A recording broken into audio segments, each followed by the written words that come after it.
안녕하십니까, 함광진 행정사입니다. 오늘은 업무 분장 규정의 중요성과 실무 적용법에 대해서 말씀을 드릴 건데요. 본격적으로 말씀을 드리기 전에 한 맞벌이 부부 얘기를 먼저 한번 해볼게요. 한 맞벌이 부부가 있었어요. 아이도 있고 직장도 다니느라 둘 다 바쁜데 어느 날 남편이 퇴근하자마자 거실에 앉아서 TV를 보는 거예요. 당연히 그럴 수 있죠. 근데 그걸 보는 아내가 속이 부글부글 끓기 시작해요. 아내가 뭐라 그러냐면 설거지, 빨래, 애들 숙제까지 다 나 혼자 해야 되는 거야? 이렇게 말해요. 그랬더니 남편이 하는 말이 나도 오늘 회사에서 진짜 힘들었어. 이렇게 말했어요. 그러자 아내는 더 화를 냈겠죠. 힘들면 뭐 당신만 힘들어? 집안일도 나만 해야 해? 대체 누가 뭘 해야 하는지 정해놓은 게 없어. 아내가 이렇게 말하는 거예요. 결국 부부싸움으로 이어졌고 서로 몇 날 며칠 말도 안 하게 되죠. 맞벌이 부부의 현실이라고도 할 수 있어요. 사실 이 부부는 서로 나쁜 사람이 아니에요. 문제가 있다면 집안일에 대한 업무 분장이 없는 게 문제죠. 아내는 남편이 도와주지 않는다고 느꼈고 남편은 자기가 뭘 해야 할지 몰랐고 둘 다 각자의 기준만으로 판단했기 때문에 부부싸움이 생긴 거예요. 제가 이제 무슨 말씀을 드리려고 하는지 느낌이 오셨죠? 우리가 이 사례를 통해서 알 수 있는 건 가정처럼 작은 단위의 공동체에서도 업무 분장이 없으면 갈등이 생긴다는 거예요. 그런데 적게는 서너 명, 수십 명이라는 조직에서 그 조직이 업무 분장 없이 돌아간다면 그 결과는 어떨까요? 일 잘하는 사람에게 일 몰리기, 책임 미루기, 성과 없는 결과 나오기, 결국 직원 이탈. 결국 이런 일들이 생겨요. 가정이든 회사든 갈등의 시작은 애매한 역할에서 시작되죠. 저도 월급쟁이 시절에 경험한 일인데요. 한 기업의 이야기를 들려드릴게요. 어느 기업에 가나 일 잘하는 사람은 꼭 몇 명씩 있어요. 중요한 프로젝트가 생길 때마다 늘 그 일 잘하는 사람에게 일이 몰려요. 물론 일을 잘하니까 대표님이나 경영진 입장에서는 그 사람에게 일을 맡겨요. 그럼 정작 그 일을 해야 하는 사람은 놀거나 업무 부담이 없어져요. 김대리가 잘하니까 김대리가 맡아. 이런 말이 습관이 되고 결국 김대리는 여러 동료의 업무까지 떠안게 되는 거예요. 김대리 기분이 어때요? 일은 내가 다 하고 월급은 똑같고 그리고 몇 개월 후 어떻게 돼요? 김대리가 회사를 그만둔다고 하죠. 기업의 업무 분장 규정이 없으면 많은 문제가 발생할 수밖에 없어요. 역할이 중복되고 책임 회피가 생겨요. 같은 일을 두 명이 하거나 아무도 안 하는 상황이 생겨요. 그 다음 업무 과부하가 생기겠죠. 특정 인물에게만 일이 몰려서 그 직원은 야근은 물론이고 주말에도 회사에 나와서 일을 해야 돼요. 또 업무 누락이나 실수가 생겨요. 누가 무슨 일을 했는지 알 수가 없어요. 의사소통에도 혼선이 생기겠죠. 보고 체계가 없다 보니 혼선이 생기고 업무 지연이 반복돼요. 공정한 인사평가가 이루어질 수 없어요. 누가 어떤 기여를 했는지 명확하지가 않아서 보상 체계가 무너지는 거예요. 물론 기업마다 담당 부서가 있고 업무별로 담당자가 있긴 해요.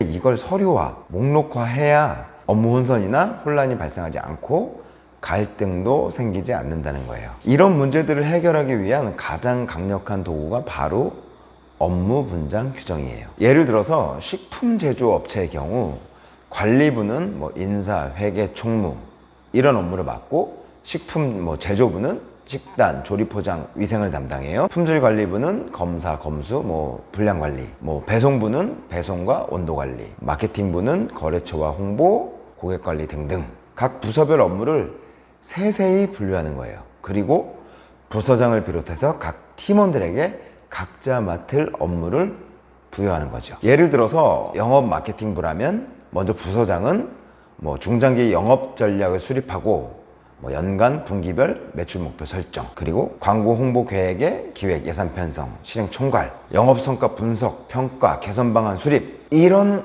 업무들을 일일이 나열하는 거예요. 이게 바로 업무 분장을 하는 거예요. 그리고 영업 담당자는 신규 거래처 발굴 및 제안서 작성, 영업 프리젠테이션 진행, 거래 조건 협의, 계약서 작성 지원, 계약 체결, 시장 동향, 경쟁사 분석, 자료 수집, 공유 이런 업무를 부여하는 거예요. 이렇게 홍보 담당자, 고객 관리 담당자 등 소속 팀원에게 각자 맡을 업무를 부여하고 표준화하는 거예요. 각자 맡은 자리에서 책임과 권한이 딱 정해지는 거죠. 휴가나 퇴사 시에도 업무 연속성이 보장될 수 있도록 업무 인수인계 절차를 체계화하는 거예요. 특정 직원이 임신이나 출산으로 휴가를 간다라고 하면 이 업무가 멈추는 것을 방지하기 위해서 비상시 대체자 지정 절차도 넣는 거예요. 누가 그렇게 말씀을 하세요. 규정을 만든다고 해서 효과가 있나요? 각 부서에서 알아서 하면 되는데, 물론 규정이 있다고 해서 모두가 잘 지키는 건 아니에요.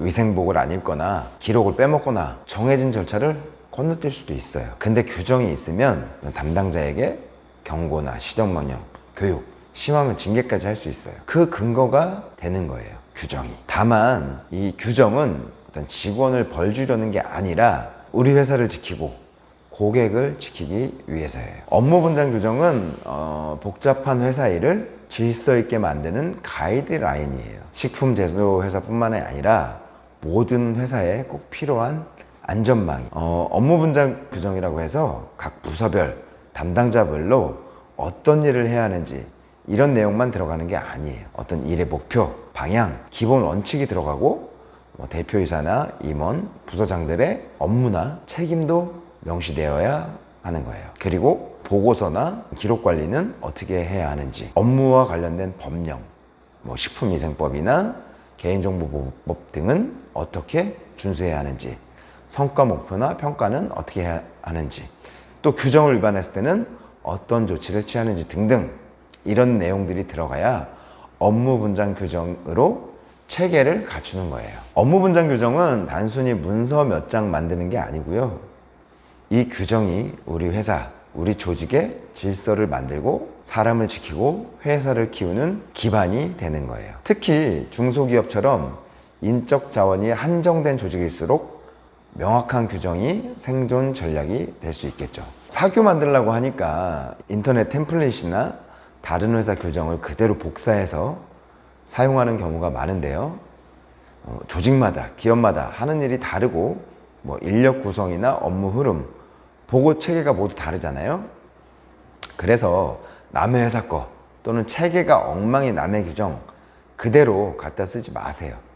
업무 분장 규정은 우리 회사에 꼭 맞게 직접 설계해야 돼요. 기업 자체적으로 사규를 만드는 역량이 좀 부족하다면 전문가를 활용해 보는 것이 좋겠죠. 오늘 영상 끝까지 시청해 주셔서 감사합니다. 함광진 행정사였습니다. 영상 도움 되셨다면 좋아요, 구독, 알림 설정 부탁드리겠습니다. 감사합니다.